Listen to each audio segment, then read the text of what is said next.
Hey friends, Mayor Moreno here with a recap of our May 2022 Atascadero City Council meetings.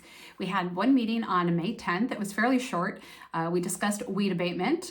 You're probably familiar with that process where the larger parcels in town, and there are thousands of them, we require that you abate your weeds by June 1st. And if residents don't do that, the city does it for them and then we bill you for the cost. But gratefully, the vast majority of our residents, the vast majority, do the weed abatement because we know how important that is to the safety of our town. So, and in any given year, we've got maybe 20 plus or minus property owners that don't do that, and then we need to go out and do it. But thank you to all of you who abate your weeds and regularly keep your property safe for not only you, but for our entire community.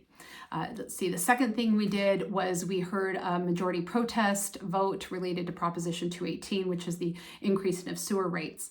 There was one protest, which of course isn't a majority, and so we did vote to move ahead with raising those sewer rates as of July 1st. If you've been following along for a while, you know we talked about this just a couple of months ago, and it's been something that over the last 4 years. This is the fourth year we've raised the rates, and again, we will do it again next year.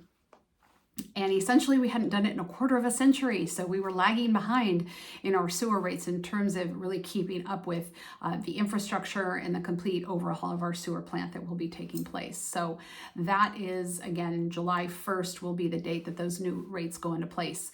And if you look at the rates throughout the county, even with this latest increase, we are still very much towards the bottom of the sewer rates. So that is, let's see, I think that was it for, we also introduced for first reading a draft ordinance to adopt our military equipment policy in accordance with AB 481.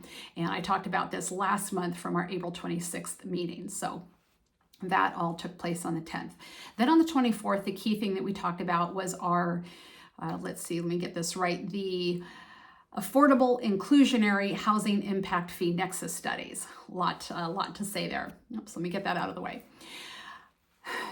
Basically, we're looking at affordable housing and looking at ways to make housing more affordable. And the interesting thing is, so often it has to do with charging fees and looking at ways to charge fees, which of course then if you're charging fees on housing, it makes housing more expensive, and it seems like it doesn't make sense. There's a lot of things that go into making housing expensive, very little of which a local jurisdiction has any control over. And unfortunately, it's the legislature that kind of puts certain laws and things into place that makes it more expensive. And then they look to us at the local level to say, hey, make this less expensive. So here we are. The three things that we said to staff in direction was, one, keep focusing on affordable by design. And what that is building units that are affordable merely by how they're designed. Smaller sizes, you might have, linoleum floors instead of hardwoods, or, countertops that are, maybe you're not granite countertops, but, some less expensive countertop, you're having a smaller home, whatever it may be, but affordable by design. Easier to get moderate units out of that. But when you're looking at the low and the very low income, harder to do. The second thing we looked at was an impact fee deferral program for builders that are building low and very low income housing. So if you think of somebody like a People Self-Help Housing that does a fantastic job throughout our county, when they go to build housing, obviously it costs a lot of money. They can get some money from the state, but often they're required to have a match. And that match, they really want to come from a local jurisdiction.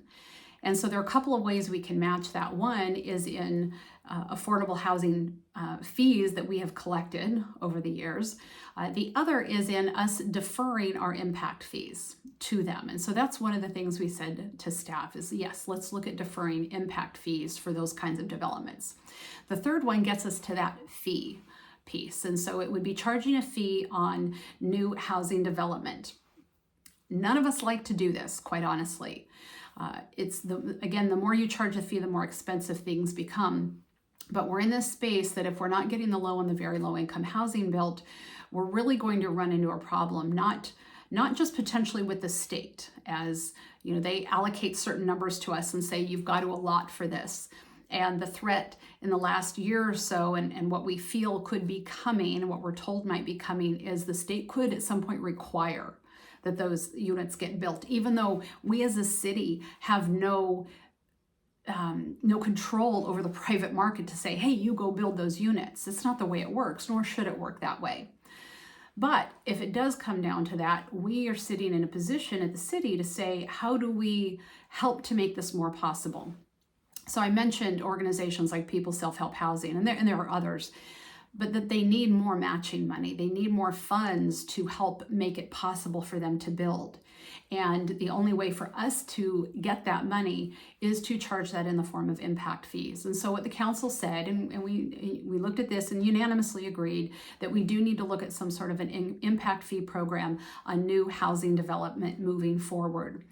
We want it to be a sliding scale, so the smaller the home, the lower the fee, the larger the home, the greater the fee.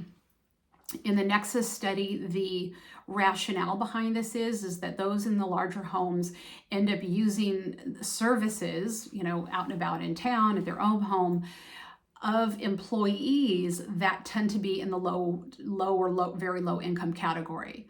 So whether it's frequenting a coffee shop or getting our nails done or all of the different services, and again, this is in the study, and you're more than welcome to go look at all that information, that when you're in a larger home, you tend to use more of those services. And so we're needing the housing for those individuals.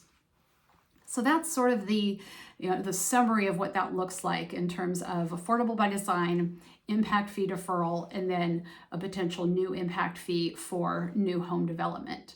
So those are the things that we're looking at. I put a link here. We had a discussion. It was well over 3 hours. Well worth it if you want to dig into those numbers and you want to really see what we were talking about and what the issues are. Well worth your time to take a look at that. And so the link is here, and I let you know when we start that discussion. So that was May. Enjoy your Memorial Day weekend, and I will see you back here in June. Bye for now.